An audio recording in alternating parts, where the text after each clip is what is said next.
भोगतो मारा घातलिया वरी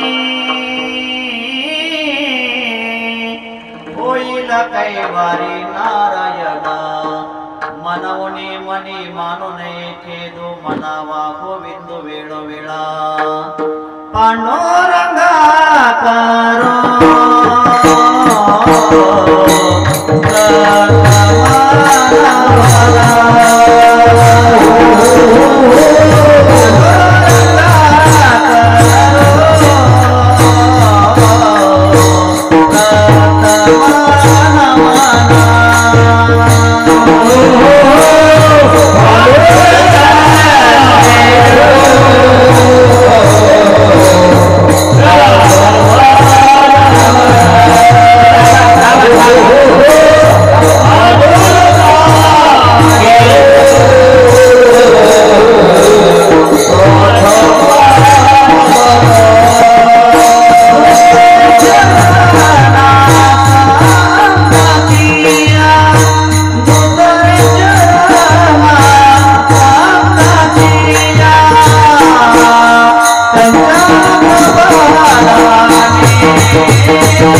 त्यांच्या कृपादाने कथेचा विस्तार मंगल भवन अमंगल हारी मंगल भवन अमंगल हारी रव मौल जनता चिर बिहारी मंगल भवन अमंगल हारी रव दशरथ अजिर बिहारी राम सिया राम सिया राम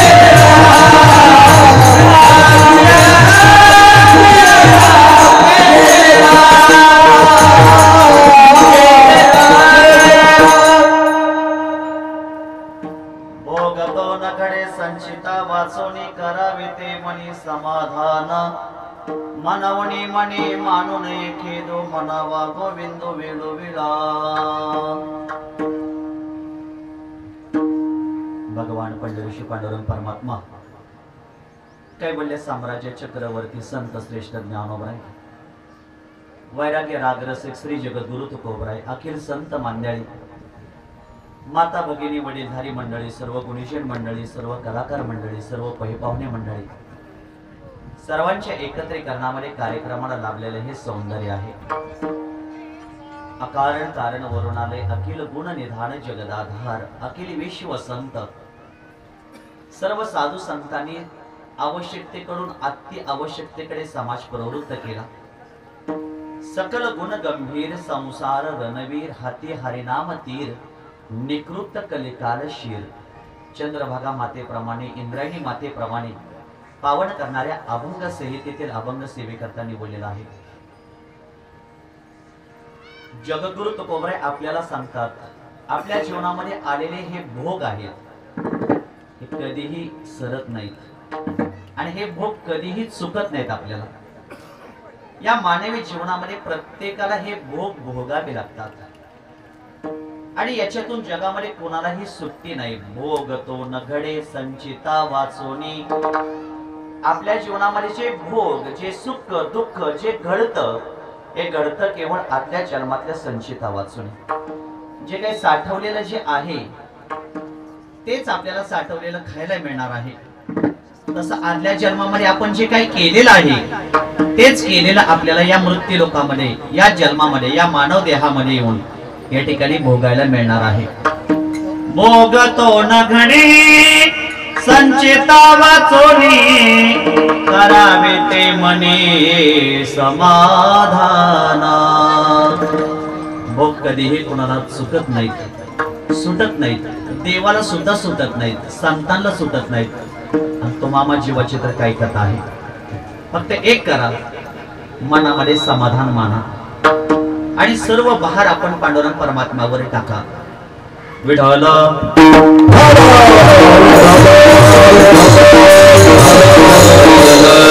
अभंगावर बोलण्यापूर्वी अल्पसा परिहार कार्यक्रम कशा निमित्तानं त्याचं आयोजन काय आहे प्रयोजन काय आहे माहित आहे तरी सांगणं हे वक्त्याचं कर्तव्य आहे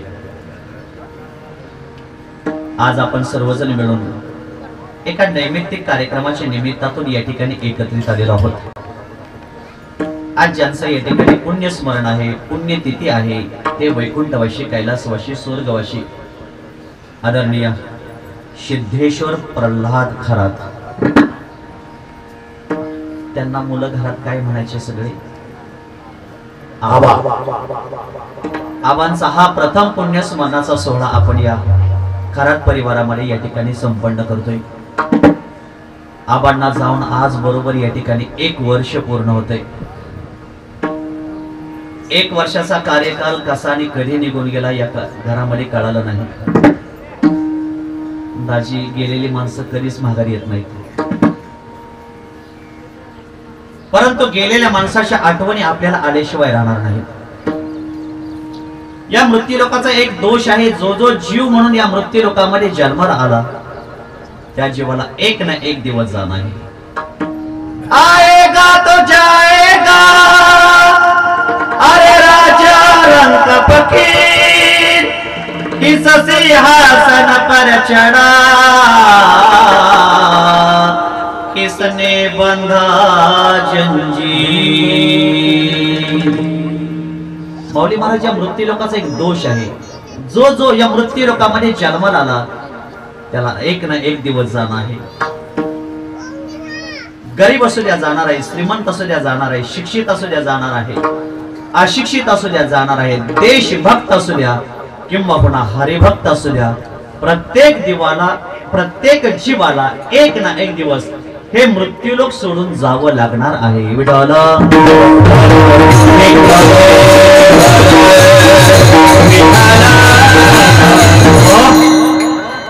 या खरात कुटुंबामध्ये आबांना जाऊन वर्ष पूर्ण होतंय। या घरामध्ये सर्वांना त्यांची आठवण येते।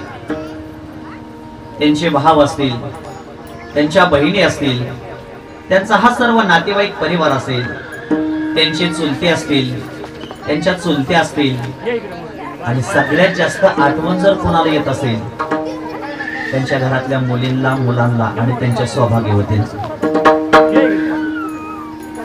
आज खऱ्या अर्थाने त्यांना वाटत असेल आमच्या घरातले आज आम्हाला ज्यांनी आम्हाला तळ हातातल्या फोडाप्रमाणे सांभाळलं, कधी आपण जन्माला आल्यानंतर आपली काळावर सत्ता आहे आणि काळाची आपल्यावर सत्ता आहे। जेवढं जगायचंय तेवढं चांगलं जगायचं। किती दिवस कोणासोबत वाद घालायचे, कोणाशी भांडणं करायची, कोणाचा द्वेष करायचा, कोणाचा मत्सर करायचा। आज आपण आहे, उद्या असेल की नाही सांगता येणार नाही। कौन जाने कब मौत का पैगाम आ जाए, मेरी जिंदगी की आखिरी शाम हो जाए, इसलिए तरस रहा हूं हर पल, मेरी जिंदगी भी किसी के काम आ जाए। आपलं जीवन कोणाच्या तरी उपयोगी पडणार असावं, आपलं जीवन कुटुंबाच्या उपयोगी पडणार असावं, आपलं जीवन समाजाच्या उपयोगी पडणार आपलं जीवन असावं। असं जीवन मनुष्यानं या मृत्यू लोकामध्ये जगावं आणि या मृत्यू लोकामध्ये असं चांगलं जीवन जगून खऱ्या अर्थाने या मृत्यू लोकामध्ये चांगलं कार्य करून आपण या मृत्यू लोकातून निघून जावं। विठ्ठल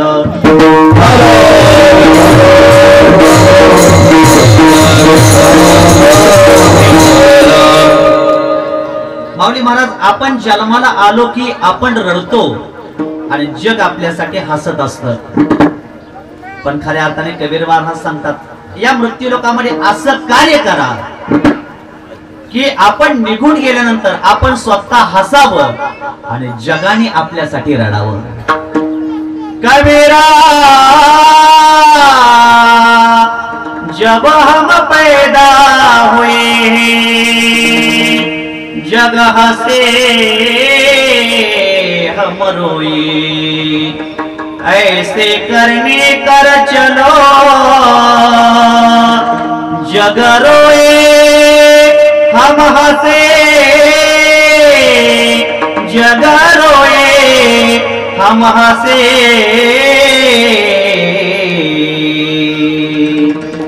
या जगात आपलं काय शिल्लक राहणार नाही, फक्त आपण केलेले जे चांगलं कर्म आहे तेच या जगामध्ये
काही शिल्लक राहणार नाही. आपली हाडं गंगेला विसर्जन करणार, आपल्या घरातले कपडे, आपल्या घरातली माणसं गंगेला विसर्जन करणार, आपले घरातले फोटो विसर्जन करणार. या जगामध्ये आपलं काही शिल्लक राहणार नाही. मग काय शिल्लक राहणार? आपण केलेलं चांगलं कर्म आणि आपली कीर्ती या जगामध्ये शिल्लक राहणार आहे. तुका म्हणे का मरणाची सरे उत्तमची मोरे, उत्तमची मोरे कीर्ती माके. आज या ठिकाणी आबांची कीर्ती, आबांनी जे काही चांगलं कार्य केलंय या कार्याचा आपण आपल्या घरामध्ये आढावा घ्यायचा. आज आबांची सेवा करण्याचा योग आमचे आदरणीय दाजी दादासाहेबजी खरात असतील, आमचे भाची आदरणीय सुधीर असतील, आमच्या भगिनी ताई आहेत. सर्व पाहुण्यांच्या माध्यमातून, या खरात परिवाराच्या माध्यमातून मला या ठिकाणी सेवा करण्यास योग आलेला आहे. गोड मृदंग वादक माझे परम मित्र आदरणीय विनायकजी महाराज बोराटे, सागर महाराज बोराटेंचे चुलत बंधू. गोड गायनाचार्य आमचे माऊली महाराज दनाने, पाणी जरा भरपूर प्या. आमचे आदरणीय चोरमले महाराज छान आहे. सर्व भजनी मंडळ, या भागातले सर्व भजनी मंडळ आहेत. आणि या ठिकाणी ज्यांनी आपल्या सर्वांना या ठिकाणी सुंदर प्रकारचं नंतरही कीर्तन आपल्या घरामध्ये ऐकवण्यासाठी माझे परम मित्र आदरणीय जय बाळू मामा यूट्यूब चॅनल गणेशजी महाराज टिकोळे, आपण त्यांना या ठिकाणी आज बोलवलेलं आहे. आजही कीर्तन ऐकायचं आणि आयुष्यभर जन्मभर आपण ही यूट्यूबला कीर्तन पडल्यानंतर आबांचंही कीर्तन ऐकायचं.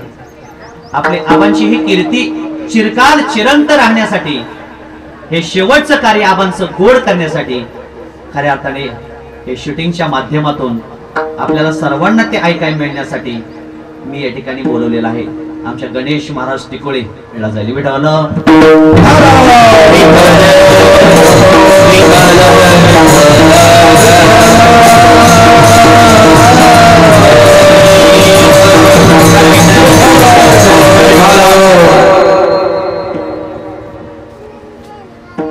जन्म आणि मृत्यू माऊली महाराज याच्यामध्ये कुणी बदल करू शकत नाही. बोलू नका. सूर्योदय आणि सूर्यास्त या दोन नैसर्गिक घटना आहेत. सूर्य वेळेवर उगवतो आणि सूर्यास्त वेळेवर होतो. तसं जन्म आणि मृत्यू ह्या नैसर्गिक घटना आहेत. याच्यामध्ये कुणीही बदल करू शकत नाही, नाही करू शकत. पत्ता कहे सुनो वृक्षराय सदा रहो भरपूर, अब के बिछड़े कब मिलोगे हम नीचे तुम दूर. पिकलेलं पान एक ना एक दिवस गळून पडणार आहे. झाड हसू लागलं आणि पान रडू लागलं. हसून पानाला प्रश्न विचारला झाडाने, का रे पाना रडतो? रडून रडून पान झाडाला उत्तर देऊ लागलं. पान म्हणताय, झाडा मी तुझ्या सोबत होतो, आनंद वाटायचा, तुझ्या सोबत होतो, समाधान वाटायचं, मला पाणी मिळायचं, वारा आला की मी झुलायचो, डुलायचो, हालायचो. पण झाडा, आता मी पिकलो, मी गळून पडलो. या जन्मातली आपल्या दोघांची शेवटची भेट आहे. अब के बिछड़े कब मिलोगे हम नीचे तुम दूर. म्हणून पान रडतय आणि झाड हसतय. त्यावेळेस रडून रडून पानाने उत्तर दिलं, झाडा, या जन्मातली आपल्या दोघांची शेवटची भेट आहे. पुढच्या जन्मी आपल्या दोघांची एकमेकाची भेट होईल का नाही सांगता येणार नाही. तसं पिकलेलं पान एक ना एक दिवस गळून पडणार आहे. पण आज आबांचं पिकलेलं पान नाही, हिरवगार गळून पडलेलं पान आज म्हणजे आबांचं आहे. सूर्य उगवतो आणि सूर्य मावळतो, पण भर दुपारी मावळलेला सूर्य म्हणजे खऱ्या अर्थाने आबांचा आहे. याच्यामध्ये कोणीही बदल करू शकत नाही, नाही बदल करू शकत. मरणाच्या बाबतीमध्ये कधी वशिलेबाजी नाही आणि निसर्गाच्या बाबतीमध्ये कधी वशिलेबाजी नाही. मरणाच्या बाबतीमध्ये जर वशिलेबाजी असते तर आमदार, खासदार, मंत्री, संत्री या देशातून निघून गेले नसते. देश हलवण्याची ताकद विलासरावजी देशमुख साहेब निघून गेले, गोपीनाथजी मुंडे साहेब निघून गेले, आर आर पाटील निघून गेले. आमच्या वारकरी संप्रदायाचं रत्न बाबा महाराज सातारकर या भारत देशातून निघून गेले. मुसलमान समाजाचा महात्मा कीर्तन करत करत निघून गेला. कबीर मोमीन लतीफा मुसलमान सेना नावेजान विष्णुदास मरणाच्या बाबतीमध्ये कधी वशिले बसे नाही. गेल्या 5-6 वर्षामध्ये गोव्यासारख्या पर्यटन स्थळाचे माजी मुख्यमंत्री मनोहर पर्रिकर साहेब, काय कमी होतं? सत्ता होती, शक्ती होती, संपत्ती होती, कोट्यावधी रुपयाची संपत्ती होती. एकदा आजारी पडले आणि हॉस्पिटलमध्ये ऍडमिट झाले. डॉक्टर साहेब मला वाचवा. ब्लड टेस्ट केल्याने डॉक्टर साहेबांनी सांगितलं, साहेब तुम्हाला कॅन्सर झालाय. डॉक्टर साहेबांनी सांगितलं तुम्हाला कॅन्सर झालाय. मनोहर पर्रिकर साहेबांनी म्हटले, सांगितलं डॉक्टर साहेब पाहिजे तेवढे पैसे घे, माझ्याकडे भरपूर पैसे आहेत, फक्त मला वाचवा. डॉक्टर साहेबांनी सांगितलं ट्रीटमेंट देणं, इलाज करणं माझ्या हातामध्ये आहे, पण यश देणं भगवंताच्या हातामध्ये आहे. सगळे इलाज संपले आणि शेवटी मनोहर पर्रिकर साहेबांना एक दिवशी या भारत देशातून निघून जावं लागलं. जगाचा निरोप घ्यावा लागला.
नाशिवंत देहा देह जाणारा सकळ ऐश खातो काळा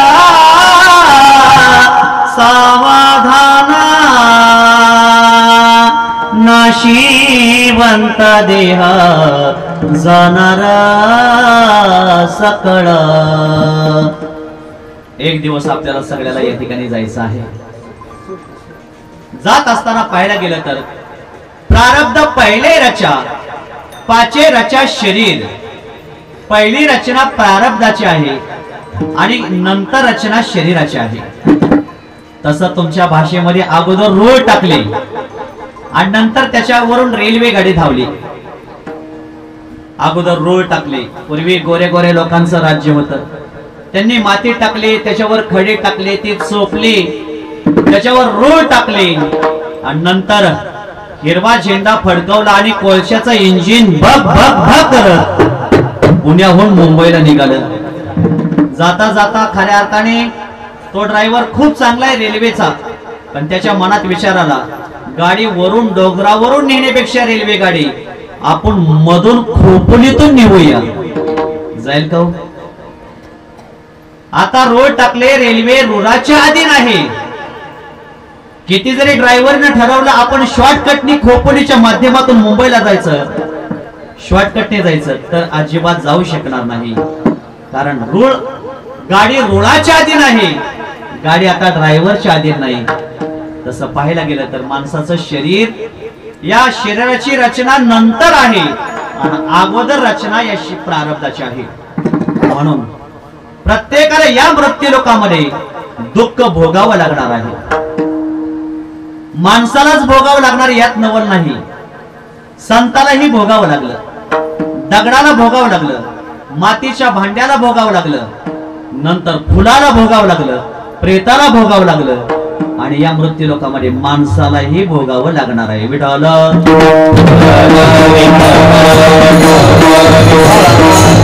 सुखाचा विचार नाही भोगाचा विषय चाललाय, दुःख भांडव संसाराचा नाही. जंगल जंगल राम फिरे रे, लंका में रोवे सीता माई.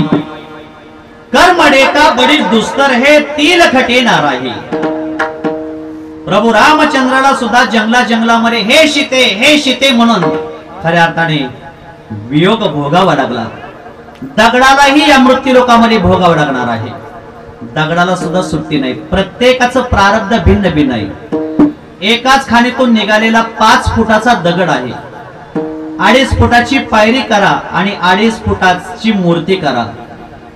ज्याची पायरी होते ना तिथं माणसं लाटा टेकवतात आणि ज्याची मूर्ती होते, देव होतो, तिथं लोक डोकं टेकवतात. पाषाण देव पाषाण पायरी, पूजा एकावरी पाय ठेवी.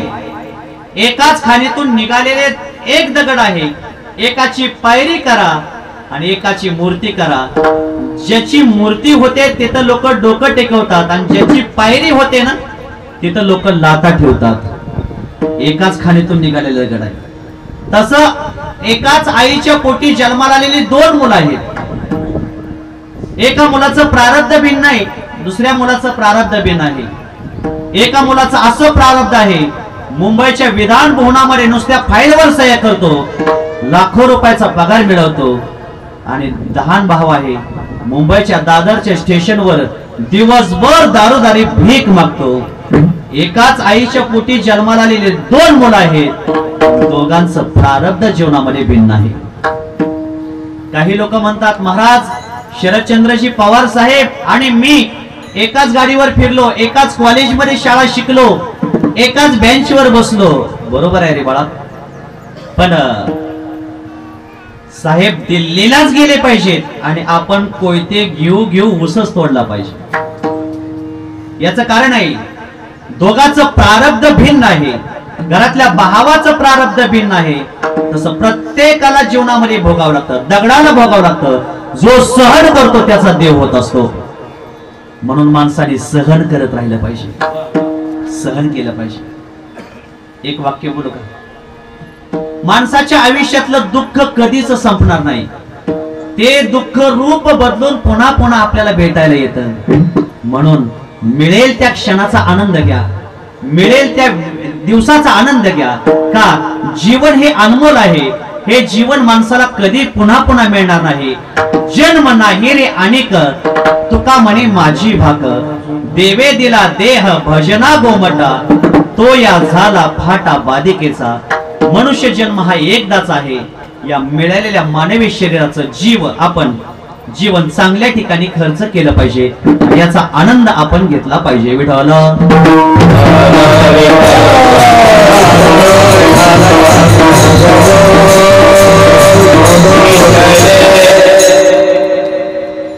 जो पत्थर चोट खाके फूट गया वो कंकर हो गया, और जो पत्थर चोट सह गया वो शंकर हो गया.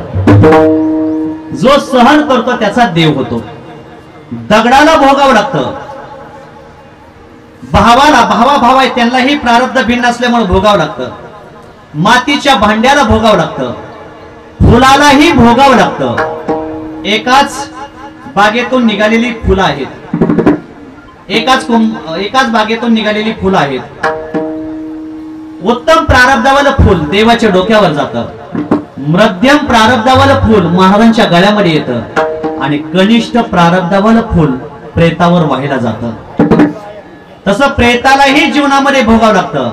उत्तम प्रारब्धावालं प्रेत आहे ना, नवरदेव जसा सजवला ना तसं हजारो लोक त्यांच्या अंत्ययात्रेला आहेत आणि खऱ्या अर्थाने लाखो लोक त्यांच्या अंत्ययात्रेला येतात. कारण त्या प्रेताचंही जीवनामध्ये प्रारब्ध आहे. आणि एक प्रेत आहे बेवारस 3 दिवस पडलेला आहे. पुत्र बहुताले आहे. अनेक त्या ठिकाणी कोणीही बेवारस नाही. पोलीस त्या ठिकाणी प्रेताला रक्षण करण्यासाठी थांबलेले आहेत. तसं मेल्यानंतरही प्रेतालाही भोगावं लागतं. मातीच्या भांड्याला भोगावं लागतं. एकाच कुंभार बाबांच्या कारखान्यातून निघालेली 3 मडके आहेत. उत्तम प्रारब्धावालं मडकं दहीहंडी फोडायला जातं. मध्यम प्रारब्धावालं मडकं दही दूध तूप लोणी ठेवायला जातं. आणि कनिष्ठ प्रारब्धावालं मडकं म्हाताऱ्याला क्वाटवरनं ओढता येत नाही, खाकरायला जाते. तसं प्रत्येकाचं जगामध्ये प्रारब्ध भिन्न आहे. या मृत्यू लोकामध्ये देवाला भोगावं लागतं, यात नवल नाही. साधू संतांनाही भोगावं लागतं, यात नवल नाही. खऱ्या अर्थाने आपल्यालाही भोगावं लागतं, माणसाला भोगावं लागतं, यात नवल नाही. साधू संताला भोगावं लागलं, देवाला भोगावं लागलं. विठ्ठल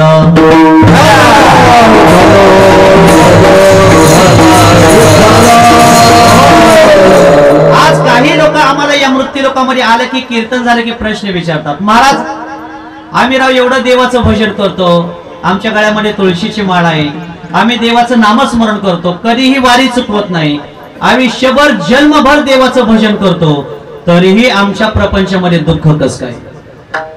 आम्ही कुणाशी भांडण करत नाही, आम्ही सारखं चांगलं वागतोय, सारखं विठ्ठल विठ्ठल म्हणत बसतोय, कधी कुणाच्या वाळल्या पाचोळ्यावर पाय देत नाही, तरीही आमच्या पदरामध्ये एवढं दुःख कस काय? आणि आमच्या शेजारी खाऊ नाही ते खातो, पिऊ नाही ते पितो, समाजाला त्रास देतो, कधी वारी करत नाही, 24 फुटाचा रस्ता त्यांना कधी पुरत नाही, कधी त्यांना खूप त्रास, ते कधी चांगलं वागत नाही, तरीही त्यांचं प्रपंच चांगलं कस काय चाललंय? आणि आजपर्यंत एवढं जन्मभर आम्ही भजन करतो, तरी आमच्या प्रपंचामध्ये एवढं दुःख कस काय? कीर्तन झाल्यावर लोक आमच्याकडे प्रश्न विचारायला येतात, पण एक वाक्य सांगतो, कभी गर्मी कभी सर्दी, ये तो कुदरत के नजारे हैं, प्यास तो उसे भी लगते हैं जो नदी के किनारे है. नदीच्या काठाला दिवसभर पाण्याकडे बघत बसलं म्हणजे माणसाला दुःख भोगावं लागणार नाही का?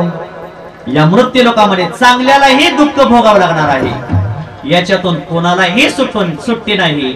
म्हणून या मृत्यू लोकांमध्ये प्रत्येकाच्या प्रारब्धानुसार जे काही संचितामध्ये साठवलेलं आहे त्याच्यानुसार माणसाला या मृत्यू लोकांमध्ये दुःख भोगावं लागतं. खऱ्या अर्थाने देवाला चुकलं नाही, संताला चुकलं नाही आणि आपल्यालाही चुकणार नाही. म्हणून जगद्गुरु तुकोबराय म्हणतात, अगोदर रचना प्रारब्धाची आहे आणि नंतर रचना शरीराची आहे. मग कितीही प्रपंचामध्ये दुःख येऊ द्या, भोग येऊ द्या, भोग हे काही सुटत नाही. खऱ्या अर्थाने याचं उत्तर तुकोबरायांनी पहिल्याच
जीवनात जर माणसाला शांतता हवी असेल तर माणसाने स्वतःला बदलून घ्या. कारण की जगामध्ये सगळ्या पृथ्वीवर कार्पेट टाकण्यापेक्षा स्वतःच्या पायामध्ये चप्पल घालणं कधीही चांगलं आहे. भोग तो न घडे संशय. आता चांगलं साठवलेलं फळ आपल्याला आता लगेच मिळणार नाही, याचं फळ काही दिवसांनी मिळणार आहे. मग आम्ही आता चांगलं करतोय, आम्हाला आताच लगेच अजिबात नाही. जे काय आदलं अगोदर जे केलेलं आहे ते संपल्याशिवाय आपण आता केलेलं आपल्याला खायला मिळणार नाही.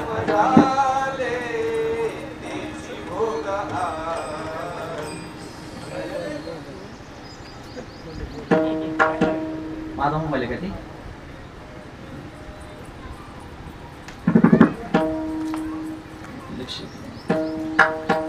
बंद करा.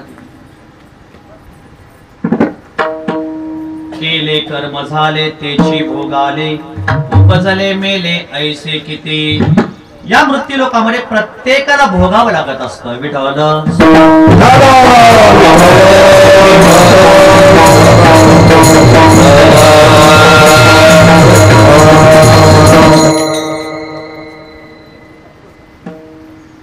ऑक्सफिनला लावा की मोबाईल, तुम्ही ब्लूटूथ काढून टाका की ऑक्सफिनला लावा. म्हणजे केलेलं कर्म हे प्रत्येकाला भोगावं लागतं. फक्त एकच तुकोबरांनी या मृत्यू लोकांमध्ये सांगितलं, भोग भोग तो न घडे संचिता वाचोनी करावे ते मनी समाधान. एक करा, आता चांगलं साठवायला सुरुवात करा. कणकीमध्ये आपल्याला पाहिजे तांदूळ, अगोदर कणकीमध्ये टाकलेत हरभरे, अगोदर टाकलेले आहेत हरभरे आणि आपल्याला पाहिजे तांदूळ. नंतर तांदूळ टाकले तर कणकीचं टोपण काढा आणि टोपण काढल्यानंतर अगोदर जे काय कणकीमध्ये आहे ते संपल्याशिवाय आपल्याला नंतरचे तांदूळ कधीही आपल्याला मिळणार नाहीत मिळणार. मग आपल्याला अगोदरचे हरभरे संपवावे लागणार आहेत. हरभरे ज्या वेळेस संपतील, हरभरे ज्या वेळेस संपतील त्यावेळेस खऱ्या अर्थाने आपल्याला तांदूळ खायला मिळल्याशिवाय राहणार नाहीत. विठ्ठल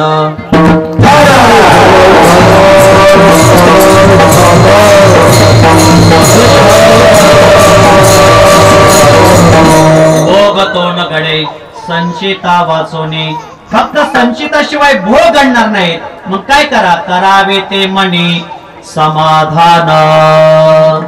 फक्त एकच, मनामध्ये समाधान माना. मनामध्ये जर समाधान वाटलं तर माणसाच्या जीवनामध्ये कधीही दुःख होणार नाही. आहे त्या परिस्थितीमध्ये समाधान माना. म्हणून तुकोबरा या मृत्यू मुखामध्ये आपल्याला सांगतात, मनावनी मनी मानू नये खेदो, मनावा गोविंदो वेळोवेळा.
मनावा गोविंद वेळोवेळा.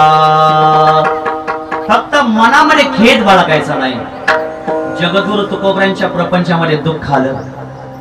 आपल्याही प्रपंचामध्ये आपल्याही प्रपंचामध्ये आपल्याला दुःख भोगावं लागणार आहे. कारण जीवनामध्ये दुःख कधीही कुणाला चुकत नाही. दुःख कुणाला कधीही चुकटत नाही.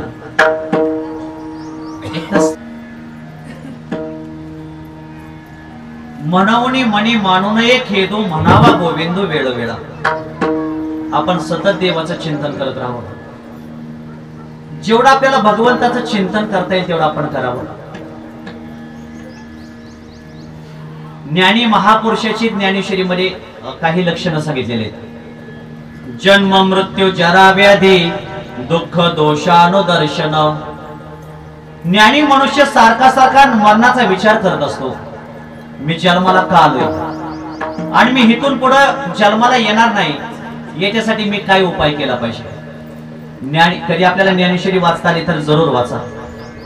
एक मनुष्य नाथ महाराजांकडे आला आणि नाथ महाराजांना म्हणला, नाथ महाराज तुम्ही सारखं देवाचं भजन करता, सारखं नामस्मरण करता, सारखं देवाचं चिंतन करता, तुम्ही कुणाचा राग द्वेष करत नाही, कुणाला वाईट बोलत नाही, सतत सतत देवाचं भजन करता. मी किती जरी ठरवलं देवाचं भजन करायचं, कुणाचा राग द्वेष करायचा नाही, तरी माझ्याकडून देवाचं भजन होत नाही. तुम्ही सारखं देवाचं भजन करा, सारखं देवाचं नामचिंतन करता, तुमच्या चांगल्या वागण्याचं मला रहस्य सांगा. नाथ महाराज म्हणले, माझ्या चांगल्या वागण्याचं रहस्य मी तुला आज नाही सांगणार, तुला परवाच्या दिवशी सांगणार आहे. फक्त तू आज माझ्याकडे आला, तुझा मी चेहरा बघितला, मला थोडस भविष्य कळतं. आज भविष्य पाहिल्यानंतर मला असं तुला दिसलं की तू आजपासून बरोबर 10व्या दिवशी मरणार आहे. पण नाथ महाराज म्हणले, तुझ्या प्रश्नाचं उत्तर मी परवाच्या दिवशी देणार आहे. सुरेंद्र कमी करा थोडं.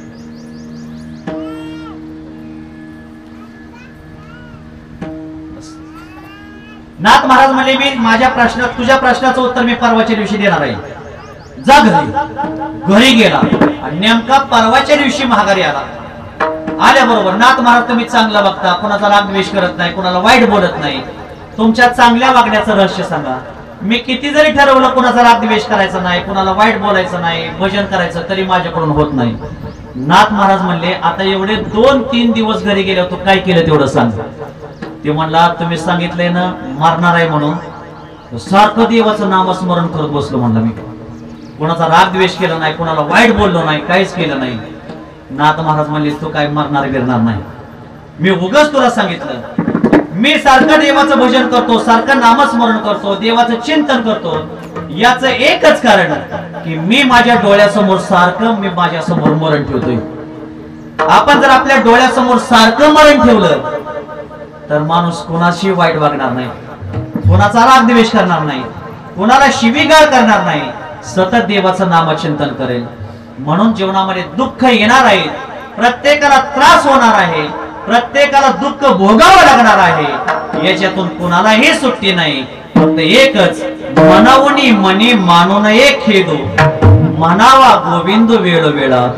श्रीराम जय राम जय राम, श्रीराम जय राम जय राम, श्रीराम जय राम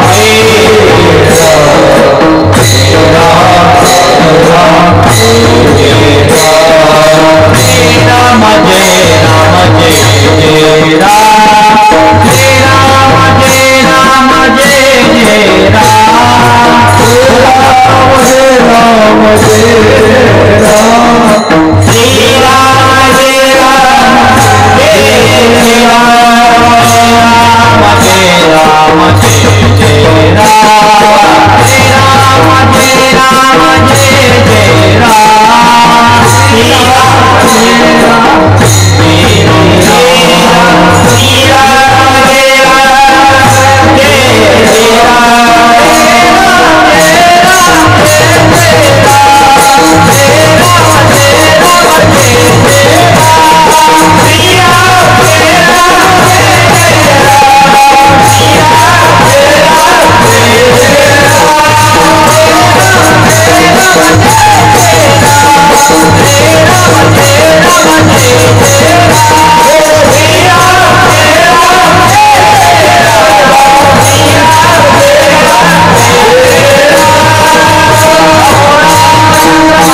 दुःख होईल, ज्या ज्या वेळेस प्रपंचामध्ये त्रास होईल, त्या वेळेस भगवंताचं नामचिंतन केलं पाहिजे.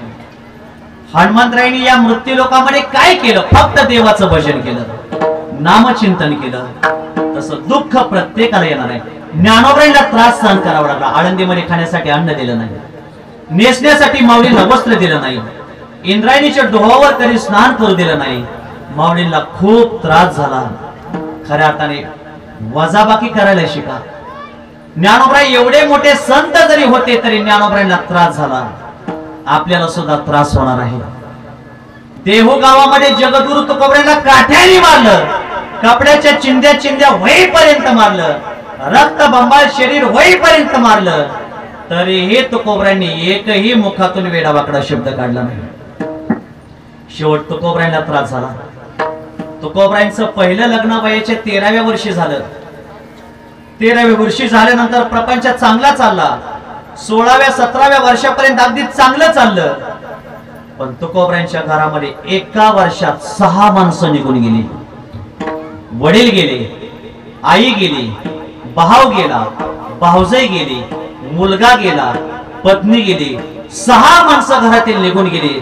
सगळ्यात मोठा दुःखाचा डोंगर तुकोबरांवरती कोसळला. खऱ्या अर्थाने तुकोबरांवर एवढं दुःख आलं, पण तुकोबरांनी आपल्या जीवनामध्ये जेवढं देवाचं भजन करता येईल तेवढं केलं. तुकोबराय म्हणाले, बरे झाले देवा, निघाले देवाले, संसारी झालो अति दुःखे दुःखे, माय बाप शेखे क्रमी येला. वडील आई भाऊ भाऊजाई निघून गेल्यानंतर एवढं मोठं तुकोबरायला दुःख झालं, पण तुकोबराय त्याच्यातून सावरले गेले. खरं आज या कुटुंबावर एवढं मोठं दुःख आलं.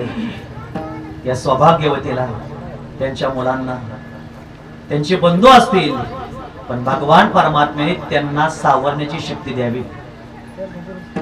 या कुटुंबामध्ये आबा माझे पैलवान व्यक्ती,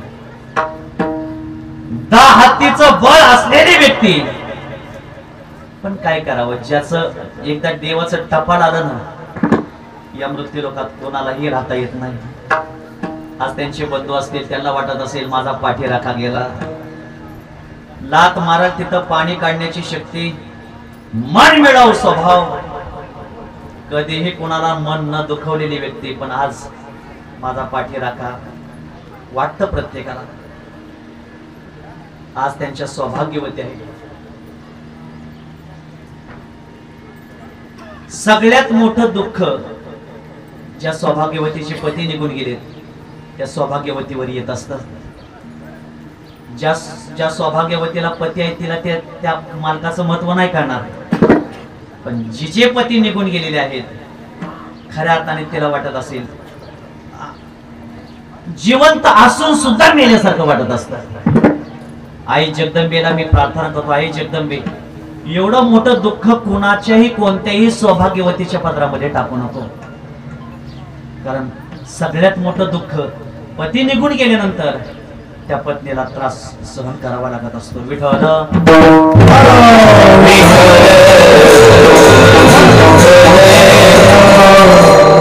कशी काळाची चाहुलाली, बाग सुखाची करपून गेली, कस विपरीत घडलं सार, होता सोन्याचा संसार, राजा राणीचा दरबार, होता सोन्याचा संसार, राजा राणीचा दरबार. आज त्यांच्या घरातली मुलं आहेत, 3 मुली घरामध्ये, 1 मुलगा आहे घरामध्ये. त्यांना वाटत असेल माझे वडील गेले. ज्याला हात नाही त्याला हाताची किंमत विचारा, ज्याला पाय नाही त्याला पायाची किंमत विचारा, ज्याला डोळा नाही त्याला डोळ्याची किंमत विचारा, आणि ज्याला घरामध्ये आई आणि वडील नाहीत त्यांना आई वडिलाची किंमत विचारा. दूर से देखे तो समंदर, दूर से देखे तो समंदर, नजदीक जाके देखे तो प्यासा बहुत है. वैसे ही श्री कृष्ण भगवान है, लेकिन नजदीक जाके देखे तो नंद यशोदा के लिए बहुत रोता है. कृष्ण भगवान परमात्मा जगाचा मालक आहे, ब्रह्मांडाचा मालक आहे. एक दिवशी गोकुळातून भगवान परमात्मा निघाले. त्यावेळेस यशोदा माईनं तोंडावून हात फिरवला, सांगितलं कृष्णा, अरे मी तुला मारलं, मी तुझ्या कानाला धरलं, मी तुला मारलं, माझा काय अपराध झाला असेल तर पोटामध्ये घाल. पण ज्यावेळेस कृष्ण भगवान परमात्मा निघाले गोकुळातून, त्यावेळेस कृष्णाला आठवण येऊ लागली, आई खऱ्या अर्थाने मी एवढा तुला त्रास दिला, गोकुळामध्ये चोऱ्या केल्या, पण आई मला माफ कर. भगवान परमात्मा निघून गेले गोकुळातून. भगवान परमात्मा कधीही पुन्हा माघारी नाही. पावला पावलाला भगवान परमात्म्याला स्वतःच्या नंद बाबाची आठवण येऊ लागली. खऱ्या अर्थाने वडिलांची आठवण येते. ज्या दिवशी वडील घरातून निघून जातात, त्या दिवशी प्रत्येकाला आपल्या वडिलांची आठवण 100% येत असते. तसंच आबासाहेब निघून गेले. या प्रपंचावर दुःखाचा डोंगर कोसळला. खऱ्या अर्थाने पण जीवनामध्ये येथे नचले काही, सत्ता संपत्ती राहिले ठाईच्या ठाई. एकदा देवाचं तपाड आलं की या जगामध्ये कोणालाही या ठिकाणी राहता येत नाही. तसं दुःख भोगावं लागतं. म्हणून एक आहे, मनवणी मनी मानून एक हेतू, म्हणावा गोविंद वेळोवेळा. फक्त एकच करायचं, या दुःखातून सावरण्याची शक्ती मिळावा असं वाटत असेल तर आपल्याला भगवंताचं नामचिंतन जेवढं करता येईल तेवढं करावं. फक्त एक करा, दुःख आलंय म्हणून देवावर कधी रुसू नका, पै पाहुण्यावर कधी रुसू नका, कधी कुणावर रुसू नका. कारण हे जे दुःख येत असतं आपल्या प्रारब्धाने, आपल्या कर्माने येत असतं. अनेक रुसावे न लगे बहुतानी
कधी देवावर रुसायचं नाही. रुसायचं असेल तर आपल्या संचितावर रुसायचं. देव कधीच कुणाचं वाईट करत नाही. तुका म्हणे हातव कृपेचा सागर, नामासाठी पार पावे विल. भगवान परमात्मा कृपेचा सागर आहे. कधीही कुणाला भगवान परमात्मा दुःख देत नाही. दुःख देत ते आपलं संचित आपल्याला दुःख देत. एकच दृष्टांत सांगतो 5 मिनिटांमध्ये आणि सेवा पूर्ण करतो. सगळ्या पै पाहुण्यांना माझी विनंती आहे, सर्वांनी एकदा हात वर करा आणि पांडुरंगाचं आपण भजन करू. हात वरती करा, तुम्ही नका करू, पुरुष मंडळी फक्त हात वरती सरळ, खाली घ्यायचे नाहीत बरं का, मी घ्या म्हणल्याशिवाय. हा राहू दे, 1 वाजेपर्यंत बघूच काय होत. चला सगळ्यांनी मिळून पांडुरंगाचं भजन करायचं, हाताने टाळी वाजवायची. विठोबा रखुमाई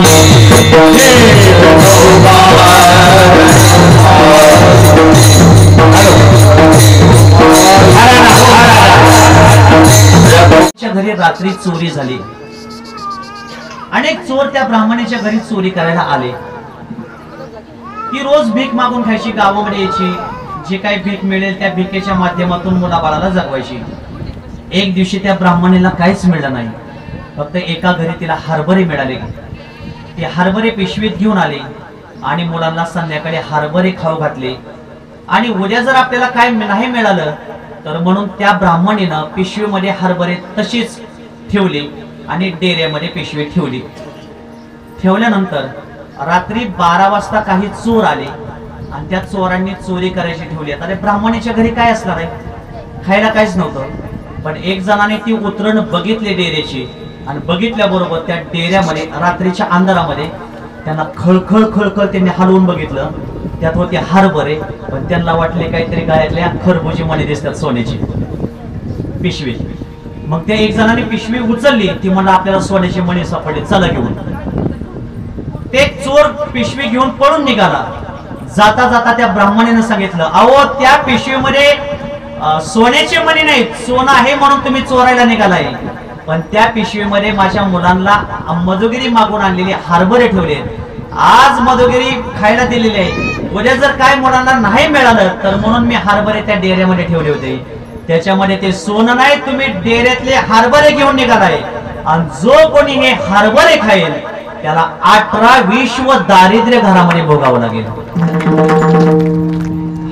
म्हणून कोणाच्याही घरचं खायचं नसतं, खूप नाहीतर दोष येत असतात. चांगल्याच्या घरचं आपण ते खावं. मग ते एका चोराने विचार केला, हे हरभऱ्याच्या पाठीमागे शाप आहे, मग हे हरभरे आपण घेऊन जायचे नाहीत, मग आपण टाकून द्यायचे. नेमके त्याने ते हरभऱ्याचं गाठोडं सांदीपन्य ऋषींच्या आश्रमाच्या समोर टाकले. टाकल्याबरोबर सांदीपन्य ऋषींची पत्नी उठली आणि उठल्यानंतर सुदाम देवाला आणि कृष्ण भगवान परमात्म्याला सांगितलं, जावा जंगलातून लाकडे गोळा करून घेऊन या. ते जंगलात लाकडे गोळा करायला गेले आणि गुरुमातेने सांगितलं, तुम्हाला काहीतरी शुद्री देते. मग स्वयंपाक झाला नव्हता, मग तिने काय केलं, समोर जे हरभऱ्याचं गाठोडं जे पडलं होतं दारामध्ये, तेच गाठोडं उचललं आणि सुदाम देवाच्या जवळ दिलं. खावा म्हणले दुपारच्या वेळेस भूक लागली तर. मग सुदाम देव तो हरभऱ्याचं गाठोडं घेतलं, काकेमध्ये घेतलं आणि सुदाम देव घेऊन निघाला. पाऊस भरपूर पडला जंगलामध्ये, अरण्यामध्ये. पडल्यानंतर पावसामध्ये भूक लागली. कृष्ण भगवान परमात्मा झाडावर चढले आणि सुदाम देव झाडाच्या खाली बसले होते. बसल्यानंतर आता कडकडून तात्या भूक लागली. भूक लागल्यामुळं सुदाम देवाने विचार केला, आपल्याला गुरु मातेने हरभरे खायला दिलेले आहेत. सुदाम देवाने पिशवी सोडली आणि तो हरभरे खायला लागला. सगळे हरभरे खायला लागला आणि खाता खाता कृष्ण भगवान परमात्मा वरून पाहतात. पाहिल्याबरोबर सांगितलं, सुदामा अरे मलाही भूक लागलेली आहे, तू काय जे खातोय ते मला खायला दे. सुदाम देवाने सांगितलं, मी खात नाही, थंडीमुळे माझे दात करा वाजतात, मी काय तुला देणार नाही. सुदाम देवाने कृष्ण भगवान परमात्म्याला हरभरे खायला दिले नाहीत आणि हरभरे खायला न दिले सगळे हरभरे सुदाम देवाने खाल्ले. आणि सुदाम देवाला हरभऱ्याच्या पाठीमागे शाप असल्यामुळं 18-20 घरामध्ये दारिद्र्य भोगावं लागलं. आणि एक दिवशी पत्नीनं सुदाम देवाच्या सांगितलं, सुशीलेनं सांगितलं, अहो आपल्या घरामध्ये खायला दाणं नाही, आपल्या घरामध्ये कपडे नाहीत, मुलाबाळाला दुःख भोगावं लागतंय, राहायला घर नाही. तुमचा मित्र द्वारकेचा राजा आहे कृष्ण भगवान परमात्मा, तुम्ही एकाच गुरुकुलामध्ये राहिला, मग एकदा काहीतरी त्याला भेटायला जावा आणि काहीतरी मागून घेऊन या. म्हणले ठीक आहे जातो मी, पण देवाकडे जाताना कधी मोकळ्या हाताने जायचं नसतं, नाही जायचं, काहीतरी घेऊन देवाकडे जायचं. साधू संताकडे जाताना कधीही मोकळ्या हाताने जायचं नाही, आळंदीला जाताना मोकळ्या हाताने जायचं नाही. देवाला जाताना मोकळ्या हाताने जायचं नाही, सद्गुरू संत बाळूमामाकडे जाताना कधी मोकळ्या हाताने जायचं नाही. आणि कीर्तन झाल्यावर माझ्या पाया पडायला येताना मोकळ्या हाताने यायचं नाही, 500च्या नोटा घेऊन यायचं. कारण देवाकडे कधीच मोकळ्या हाताने जायचं नाही. मग सुदाम देवाची पत्नी सुशीलेनं काय दिलं? 4 रंगाचे 4 घरातले थोडे पोहे घेतले आणि सुदाम देवाच्या जवळ दिले, काकेमध्ये झुडे टाकले आणि सुदाम देव भगवान परमात्माला भेटायला निघाले. पायात चप्पल सुद्धा नाही हो, उन्हाळ्याचे दिवस आहेत. चले श्याम सुंदर को मिलने सुदामा, सुंदर को मिलने सुदाम देव कृष्ण भगवान परमात्म्याला भेटायला निघालेले. पायामध्ये चप्पल नाही, पण भगवंताचं नाव पोटामध्ये आहे. चले श्याम सुंदर को मिलने सुदामा, चले श्याम सुंदर को मिलने सुदामा, चलते चलते गाते हरे राम कृष्णा, चलते चलते गाते हरे राम, चलते चलते गाते हरे कृष्ण रामा, चलते चलते गाते हरे कृष्ण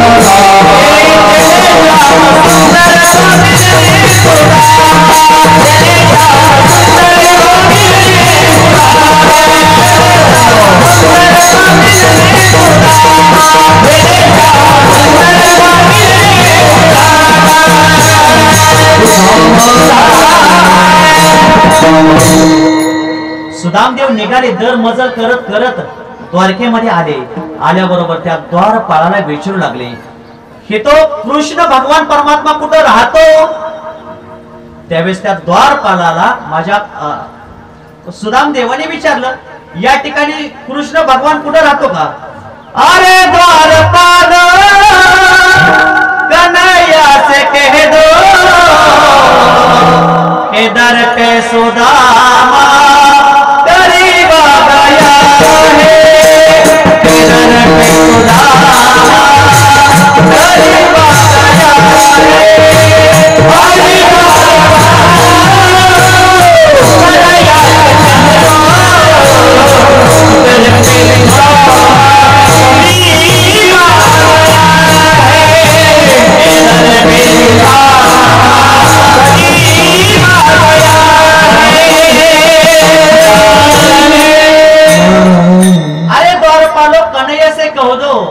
कि तेरे दर पे सुदामा आ गया है. हे तर कन्हैयाचा महाल आहे ना, आहे ना. भगवान द्वारकाधीश भगवान परमात्मा आहे. त्यांना सांगायला गेले, सांगितलं तुमचा सुदाम देवाचं नाव सांगितलं त्यांनी, तुमचा कोण मित्र आहे भेटायला आलाय. सुदाम देव हे कानावर नाव पडल्याबरोबर भगवान परमात्मा पळतच निघाले, सुदाम देवाला भेटायला निघाले. खरं सांगू का, ज्ञान असावं ज्ञानोबरायांसारखं, वैराग्य असावं जगद्गुरु तुकोबरायांसारखं, प्रेम असावं नामदेवरायांसारखं आणि मैत्री असावी कृष्णदेव सुदाम्यासारखी. अशी मैत्री आपल्या घरामध्ये असावी. भगवान परमात्मा भेटायला आले. सुदाम देवाला उचलून घेतलं, आतमध्ये गेले, महालामध्ये आपल्या सिंहासनावर बसवलं. स्वतःच्या अश्रूने सुदाम देवाचे चरण कमल धुतले. सुदाम देवाला कपडे घालायला दिले आणि दिल्याबरोबर सुदाम देवाला महालामध्ये जेवायला नेलं. आणि भगवान परमात्मा म्हणू लागले, सुदामा बऱ्याच दिवसातून मला भेटायला आलाय. अरे आपल्या गुरुकुलातला प्रसंग आठवतोय का?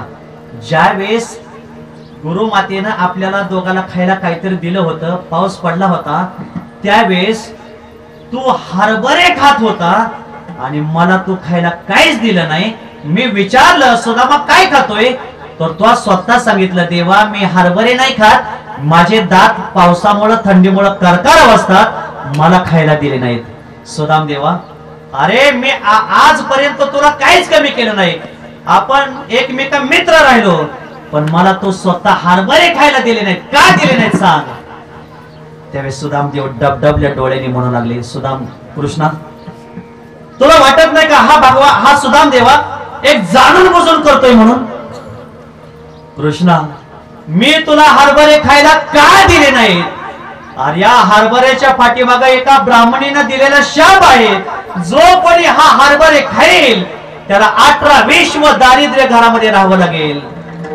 आणि देवा कृष्णा माझ्या लक्षात आलं आणि माझ्या मनात विचार आला, हे हरभरे माझ्या कृष्णाला द्यायचे नाहीत, नाही द्यायचे, कारण की हे हरभऱ्याच्या पाठीमागे शाप आहे. मी हरभरे खाऊन 18-20 दरिद्री झालो तरी चालेल, पण माझा सखा कृष्ण द्वारकेचा राजा देव बाप्पा दरिद्री होता कधी कामा नाही, म्हणून मी स्वतः ते हरभरे तुला खायला दिले नाही. देव त्यावेळेस खऱ्या अर्थाने पाहिलं गेलं तर कृष्ण भगवान परमात्म्याने विचार केला, ज्या हरभऱ्याच्या पाठीमागे शाप होता तो शाप स्वतः सुदामाने घेतला, स्वतः दुःख आयुष्यभर सुदामाने भोगलं, आपल्यावर दुःख येऊ दिलं नाही, म्हणून भगवान परमात्म्याने सुदाम देवाला नगरी देऊन टाकली. पण सुदाम देव कधीच कृष्णावर रुसले नाहीत. अनेक रुसावे न लगे बहुता आपुल्या संचिता वाचून या. म्हणून आपल्या प्रपंचात दुःख येत असेल, दारिद्र्य येत असेल तर आपण कधीच कोणावर रोसायचं नाही. जे घडतंय ते प्रारब्धाने घडतंय, फुलं वाटायला सुरुवात करा. अनेक रुसावे न लगे बहुता आपल्या संचिता वाचून या. मग आपण काय करावं? फक्त भगवान परमात्म्यावर बहार घालावा. तो का म्हणे बहार घातली यावरी, तो का म्हणे भार घातली यावरी, तो का म्हणे भार घातली यावरी, तो का म्हणे भार घातली यावरी, तो का म्हणे भार घातली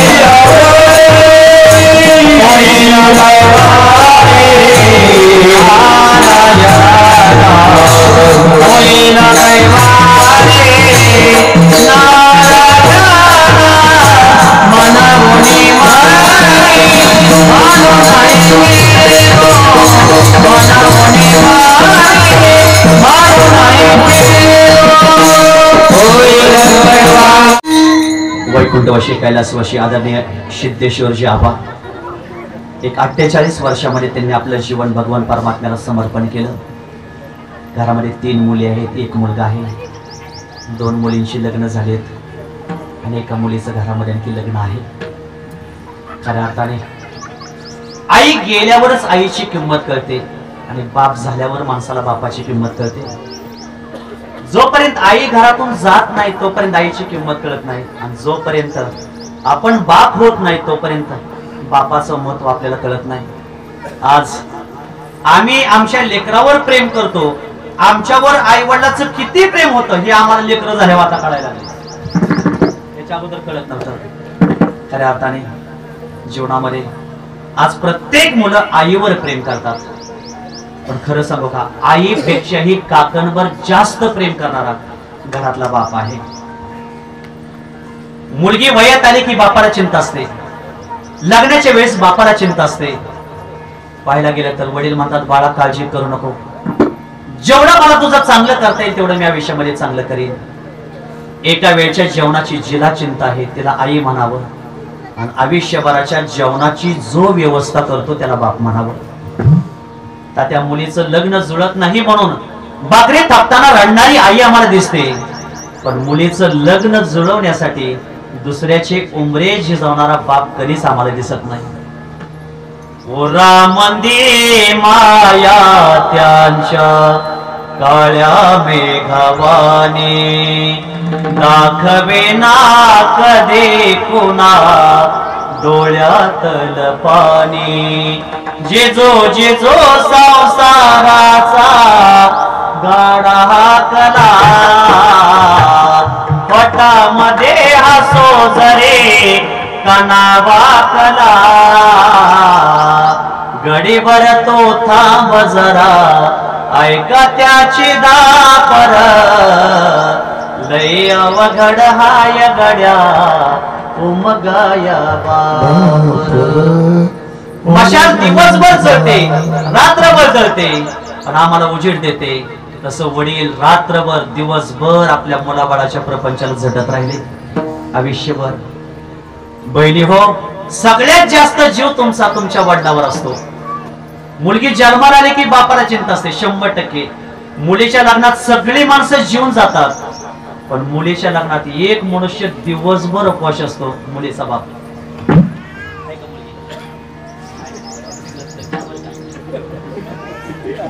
मुलगी पाहिजे. मुलीच्या लग्नात सगळी माणसं जीवन जातात, पण मुलीच्या लग्नात मुलीचा बाप दिवसभर उपाशी असतो, कोण त्याला जीव म्हणत नाही. आणि 1 वाजता बाशिंग बांधलेली मुलगी बघितली की जसे धरणाचे दरवाजे मोकळे व्हावे तसे वडील मुलीच्या जवळ जातात आणि रडतात, ताई मी तुझ्यासाठी कष्ट केले, काय पाहिजे ते माग, आयुष्यभर बाप तुला हा द्यायला तयार आहे. खिशात 5 रुपयाचा पेन आम्ही दुसऱ्याला देताना 100 वेळा विचार करतो, पण 1 मिनिटामध्ये आपल्या जावयाच्या हातामध्ये 18 वर्ष सांभाळलेला काळजाचा तुकडा मुलगी देतो. बापाचं काळीज कसं होत असेल. म्हणून बहीण सासरी जाते, जाताना मुलगी कोणाच्याच गळ्यात पडत नाही, पहिल्यांदा बापाच्या गळ्यात पडते, म्हणते बाबा आता मी निघाले, शुगरच्या डायबिटीसच्या गोळ्या वेळची वेळ घेत चला. माझी आई भोळे, माझ्या आईला कधी भांडू नका.